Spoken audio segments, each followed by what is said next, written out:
celulares.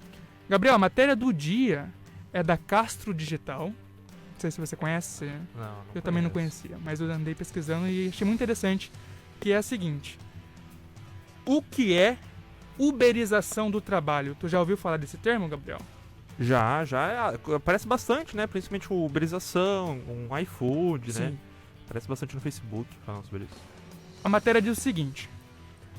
Os avanços tecnológicos mudaram o comportamento do consumidor e criaram um novo modelo de negócios sob demanda.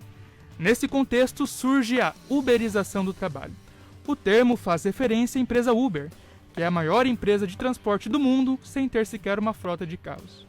Portanto, uberização do trabalho é a modernização das relações de trabalho decorrente da popularização dos aplicativos de contratação de serviços.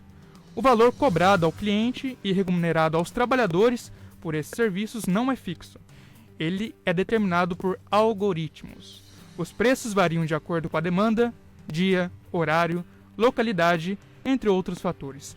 Nessa dinâmica ocorre uma informalização nas relações trabalhistas. Isso porque os trabalhadores que prestam serviços a esses aplicativos não têm qualquer vínculo empregatício com as empresas. Eles são parceiros e não empregados. Nos últimos anos, a crise econômica e o alto índice de desemprego contribuiu para que o número de trabalhadores de aplicativos aumentassem exponencialmente. De acordo com o IBGE, o número de pessoas que trabalham como motoristas de aplicativo, taxistas, motoristas e trocadores de ônibus aumentou 29,2% em 2018, a maior alta desde 2012.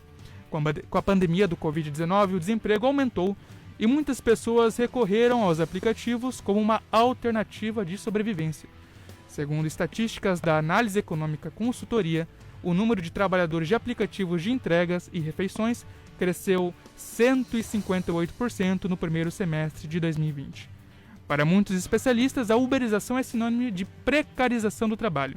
Isso porque, por não serem contratados formalmente, os trabalhadores por aplicativos não têm direitos ou garantias trabalhistas, como auxílio-doença, férias remuneradas, 13º salário e previdência social. Segundo um estudo recente da Associação Aliança Bike, os cerca de 30 mil ciclistas entregadores de app da cidade de São Paulo trabalham, olha aqui, presta atenção, em média 12 horas por dia durante os 7 dias da semana para ganhar menos de R$1.000 por mês. A oscilação de renda, trabalho em excesso, insegurança e a pressão psicológica das avaliações provocam estresse, ansiedade, doenças laborais como lesão por esforço repetitivo, a LER, e acidentes de trânsito no caso dos entregadores e motoristas. De acordo com um estudo publicado na revista Trabalho e Desenvolvimento Humano neste ano, a taxa de entregadores de aplicativos que trabalham entre 9 e 14 horas por dia subiu de 54 para 56,7% durante a pandemia, 56,7%. A maioria também trabalha todos os dias da semana. Essa é uma matéria de Raimundo Castro, da castrodigital.com.br, Gabriel. Imagina uma pessoa que trabalhar 14 horas por dia, de 12 a 14 horas por dia, e não tirar nem R$1.000 por mês. E isso acontece bastante, né, João? E é uma coisa que a gente chama de uberização, né?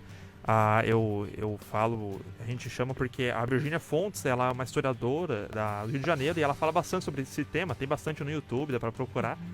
E isso não tá acontecendo só com o Uber, né? Ele pega o iFood, ele pega o entregador de bicicleta, mas, por exemplo, na Inglaterra, existe um negócio chamado Zero Hour Contract, que é um contrato de 0 hora, por exemplo. Então, isso vai pegar, por exemplo, o cara que é enfermeiro, o cara que trabalha com outras coisas, ele recebe no aplicativo dele no celular, quer trabalhar de tal hora? Bem, o cara vai, trabalha e volta pra casa. Às vezes isso dá um problema, por exemplo, o cara trabalhar 1 hora por dia e não conseguir complementar a renda, ou às vezes tem que trabalhar 16 horas num dia. Sim. Isso acontece na Inglaterra com outras profissões. E é uma tendência, né? Não, e é uma tendência, por exemplo, vai começar a ter mais com professor aqui no Brasil, com advogado, com isso, assim, isso vai ser uma coisa que vai começar a aumentar pra tudo, é a uberização do trabalho no geral. Eu que, assim, se alguém quiser se aprofundar nesse tema, eu li um livro muito interessante do Ricardo Antunes. Ele é um professor de Sociologia do Trabalho da Unicamp. E ele vai publicar o livro Privilégio da Servidão, pela editora Boitempo. Um livro excelente, assim, com uma linguagem incrível, muito gostoso de ler. Uhum. E aí que ele faz uma análise do trabalho e da uberização contemporânea que está tendo no Brasil, né? Com a chegada dos aplicativos, né? com essas novas questões da precarização do trabalho.